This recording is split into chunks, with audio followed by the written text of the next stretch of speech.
మనందరికీ పార్లమెంట్ అంటే తెలుసు, కానీ దానిలో కొన్ని కమిటీస్ ఉంటాయనే విషయం మాత్రం చాలామందికి తెలియదు. అవే దాదాపు అన్ని గవర్నమెంట్ పాలసీస్ని రెగ్యులేట్ చేస్తాయి. వాటి స్క్రూటినిటీ గవర్నెన్స్కి చాలా అవసరం. చెప్పాలంటే పార్లమెంట్కి మెయిన్ హార్ట్ ఎవరైనా అడిగితే అదే ఆ పార్లమెంట్ కమిటీసే. అసలు కమిటీస్ పేరేంటి, ఎందుకు పనిచేస్తాయి, వాటి రోల్ ఏంటి అనే విషయం మీద ఈరోజు క్లియర్గా చెప్తాను. ఈ కమిటీస్ని పార్లమెంట్ కమిటీస్ అని అంటారు. వాటిలో 2 కేటగిరీస్ ఉంటాయి. ఒకటి స్టాండర్డ్ కమిటీ, రెండోది ad hoc committee. First standing committee గురించి మాట్లాడుకుందాం. స్టాండింగ్ కమిటీ అంటే పర్మనెంట్ కమిటీ. దీనిలో కొన్ని టైప్స్ ఉంటాయి. ఒకటి పబ్లిక్ అకౌంట్స్ కమిటీ. ఇది గవర్నమెంట్ ఎక్స్పెండిచర్ని, ఫైనాన్షియల్ రిలేటెడ్ మ్యాటర్స్ని చెక్ చేస్తుంది. సింపుల్గా చెప్పాలంటే పబ్లిక్ స్పెండింగ్కి గవర్నమెంట్ అకౌంటబుల్గా ఉంటుందో లేదో చెక్ చేస్తుంది. For example, funds related to public health care hospitals and medical facilities. రెండవది committees and public undertaking.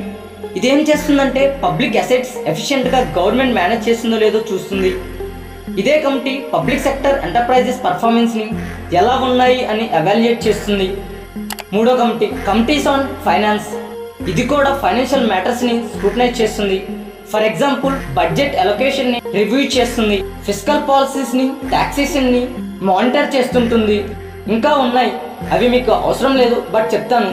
Committees on estimates, అలాగే కమిటీస్ ఆన్ పిటిషన్స్. రెండో కేటగిరీ ఏంటంటే హెడ్ ఆఫ్ కమిటీ, అంటే టెంపరీ కమిటీస్. ఇది specific purpose మీద appoint చేస్తారు. దీనిలో కూడా కమిటీ టైప్స్ ఉన్నాయి. First, joint parliamentary committee. దీని పని ఏంటి అంటే ఇంపార్టెంట్ స్కామ్స్ని ఇన్వెస్టిగేట్ చేస్తుంది. ఒక కాంప్రహెన్సివ్ రిపోర్ట్ తయారు చేసి కొన్ని రికమెండేషన్స్ చేస్తుంది. Second, select and joint committees on bills. ఇది లెజిస్లేటివ్ బిల్స్ అమెండ్ చేస్తుంది. For example, education reforms bill, health care access bill, criminal justice reform bill, వీటికి లాస్ని ప్రపోజ్ చేయడం లాంటివి చేస్తుంది. ఓవరాల్గా సమ్మరైజ్ చేసి చెప్పాలంటే పార్లమెంట్ కమిటీస్ రోల్ ఏంటి అంటే ఓవర్ సైట్, అంటే గవర్నమెంట్ యాక్షన్స్ని, పాలసీస్ని, ఎక్స్పెండిచర్ని చెక్ చేస్తుంది. సెకండ్, పాలసీ ఎవాల్యూషన్, అంటే పాలసీ మీద డీప్గా స్టడీ చేసి కొత్తవి ఏవైనా రికమెండ్ చేస్తుంది. Third, in-depth discussions. MPs engage అయ్యి ఒక ఇష్యూ మీద డీప్ డిబేట్ అయ్యేలా చూసుకుంటుంది.